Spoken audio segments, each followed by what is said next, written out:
You search for enemies in the world, the betrayer, the oppressor, the manipulator. But what if the most dangerous one is you? Not the you show to the world, but the one that whispers sabotage in the dark. The one who kills your dreams before they breathe. The one who wears your voice, but speaks with your fear. Nietzsche knew this truth. The greatest battles are fought in silence, in solitude, within the soul. And the enemy that lives inside you knows you better than any external threat.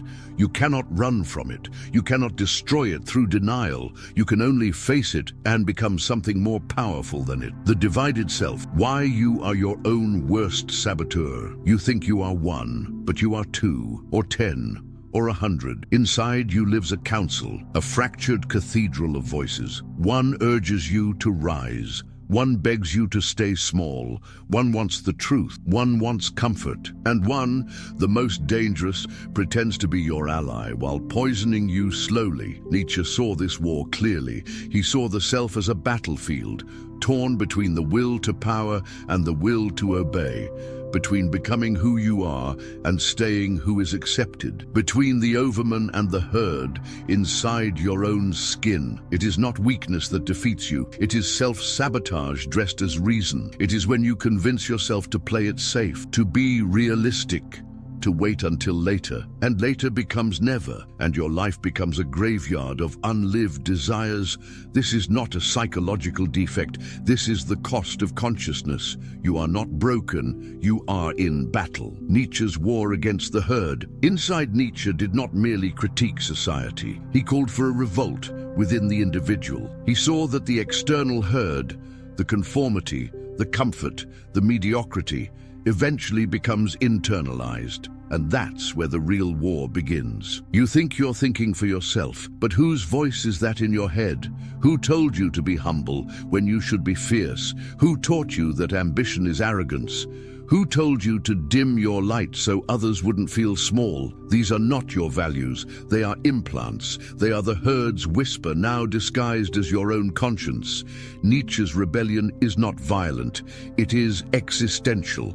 It begins when you stop obeying the inner slave master who wears the mask of goodness. It begins when you realize the herd lives inside you, and it must be overthrown. Self-betrayal disguised as virtue. You sabotage yourself and then call it humility. You silence your truth and call it peace. You abandon your vision and call it practicality. This is the great lie of the internal enemy, that betraying yourself is noble, that shrinking is safe, that blending in is maturity. But Nietzsche knew when you betray yourself, something in you dies, and each time it becomes harder to resurrect.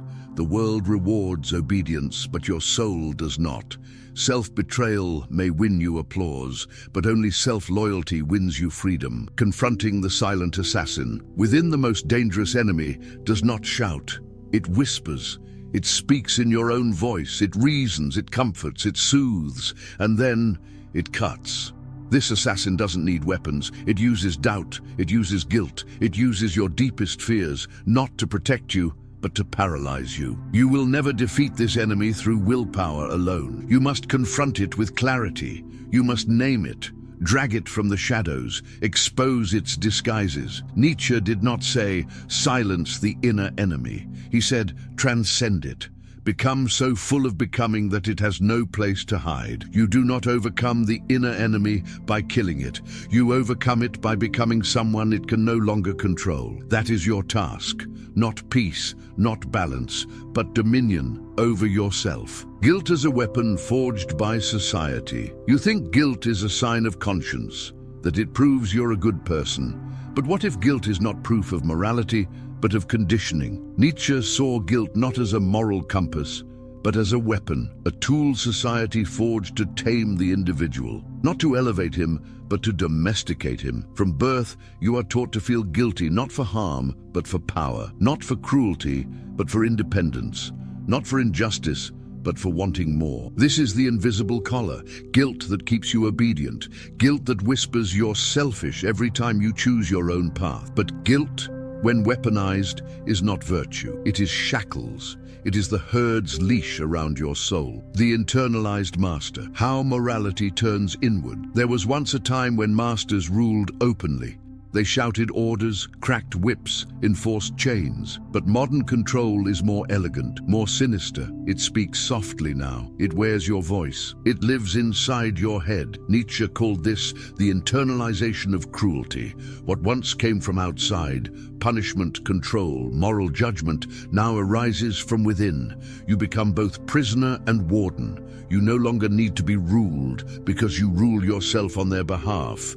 You apologize for your truth. You doubt your desires. You hesitate at the edge of greatness because the master inside you whispers, "Who do you think you are?" The answer is, you are not who they told you to be. And your soul is not theirs to domesticate, the voice that shames your becoming. There is a voice inside you, subtle, persistent, that shames your becoming, not because you're wrong, but because you're growing. It says, don't stand out, don't be too much, don't want too much, don't rise too far. It dresses in moral clothing. It pretends to be modesty, humility, balance. But it is none of these. It is fear. It is resentment. It is the collective cowardice of the herd, now installed in your mind. Nietzsche called this ressentiment, a bitterness that cannot rise, so it drags others down. It cannot create, so it condemns. And the moment you begin to bloom, the moment you dare to be free, it attacks.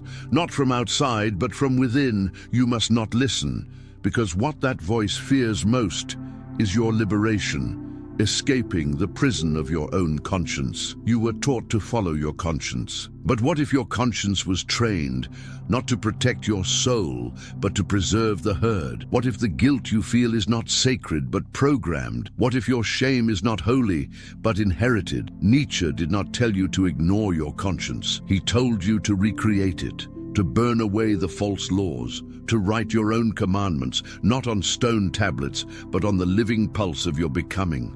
This is not easy. The prison feels familiar. The judge feels like justice, but it is a trap, built to keep you from your highest potential. You must jailbreak your soul, not with rebellion alone, but with clarity. You must name the lie. You must sever the leash. You must become your own law, because until you do, you are not free. You are simply well-behaved. Jung and Nietzsche on the darkness you repress. You were taught to be good, to be kind, to be agreeable, acceptable, polite, and in that pursuit, you buried half of your soul. Carl Jung called it the shadow, the collection of traits you hide, deny, and exile. Your rage, your lust, your hunger, your pride, your unspoken thoughts, your animal instincts, your divine audacity. Nietzsche, long before Jung, understood this too. He saw that man's morality, when inherited and unexamined, becomes a cage, a device not to elevate the spirit, but to amputate it. The parts of yourself you banish do not disappear. They grow in the dark. They grow bitter, and eventually they take over. What you refuse to face will one day face you, with fire. Projection, how we see our inner enemy in others. You meet someone who disgusts you, arrogant, angry, shameless, wild, and something inside you burns, not because they offend you, but because they reflect you. What you repress, you project. The enemy you fight in others is often the enemy you've refused to confront within. Nietzsche saw this in moral condemnation, how those who scream evil the loudest are often trying to silence the devil inside themselves. But the truth is this: you hate in others what you deny in yourself, and until you admit it, you will fight phantoms forever. Look closer. The tyrant, the sinner, the monster, they are not only out there, they are fragments of you, begging for recognition. And the moment you stop judging them, you begin to heal. The monster you won't face is already controlling you. You don't need to be possessed by a demon. You only need to pretend you don't have one. Repression is not control. It is surrender, dressed in self-righteousness. Every instinct you suppress, to speak truth, to act boldly, to claim power, it does not die.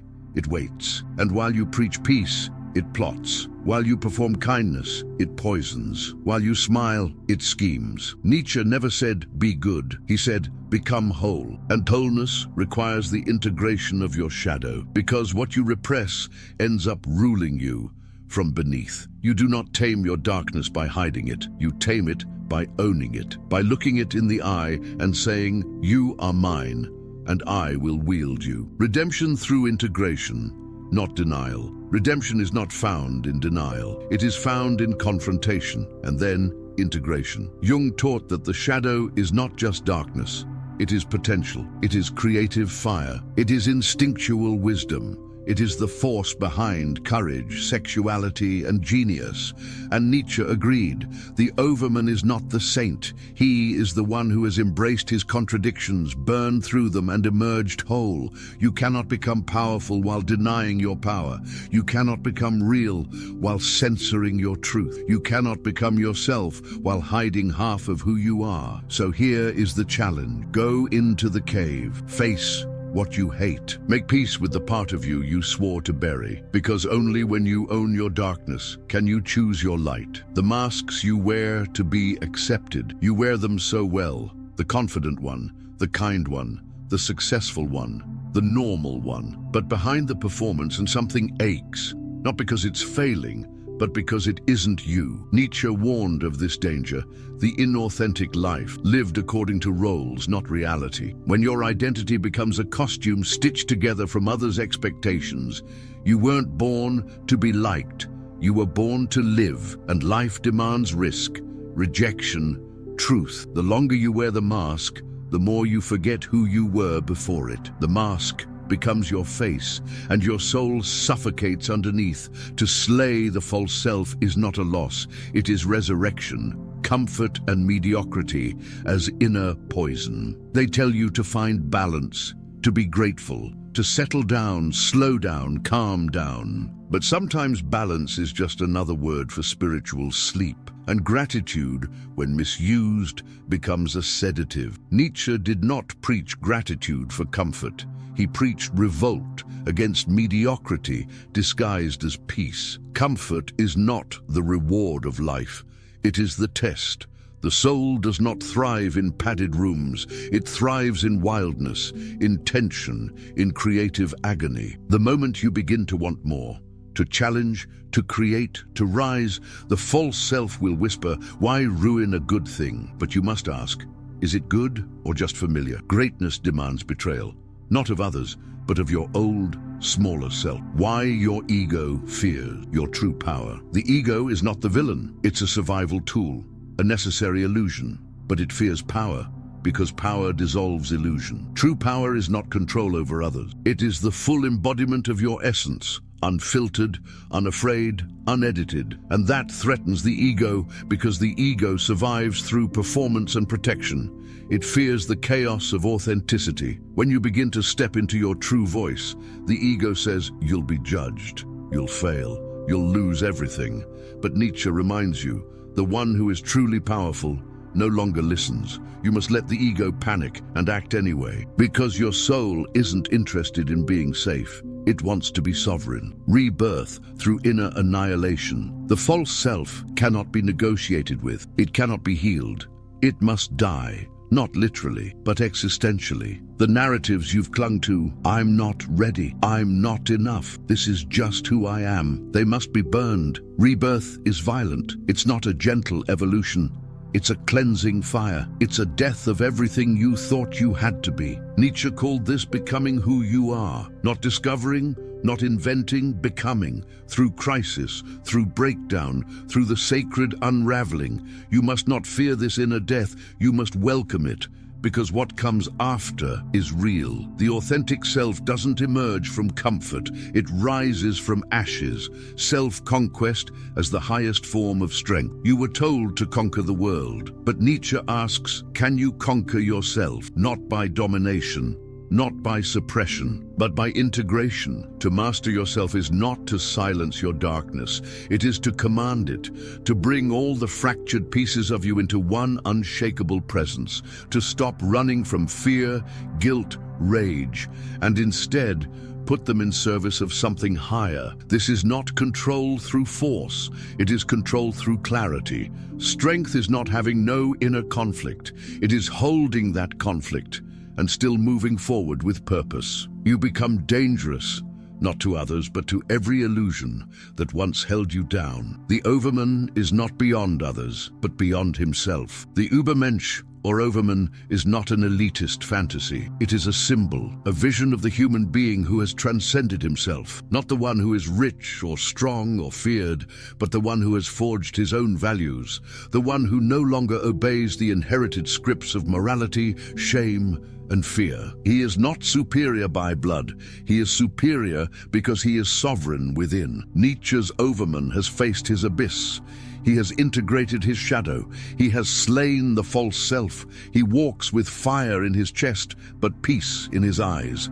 He does not react to life. He creates through it. And so can you. When you stop fighting yourself, life obeys. Most of your suffering is not from what life does to you, but from what you do to yourself. The constant resistance, the inner war, the refusal to listen to your deeper voice. When you are divided within, life becomes unbearable. But when you align, when you become one, everything begins to move. Life responds to clarity.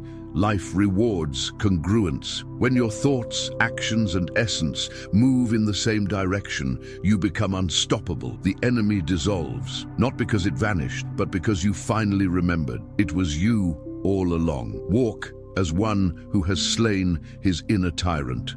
The tyrant was never out there. It lived in your mind, in your guilt, in your fear of being too much, in your addiction to being good, quiet, safe. But now you've faced it, and it no longer holds dominion. You walk differently now, not arrogantly, but awake, not above others, but beyond your old self.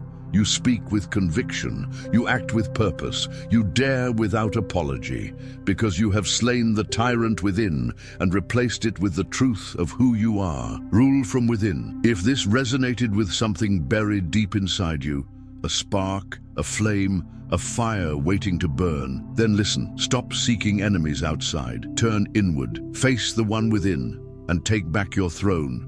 Reclaim your voice. Rebuild your values. Write your own commandments and live by them even if the world trembles. This is your path now, the path of the awakened, the path of the overman, the path of inner dominion. And if you're ready to continue this journey, to go deeper into truth, power, and becoming, then follow the next video. The war within is over. The reign of your real self begins now.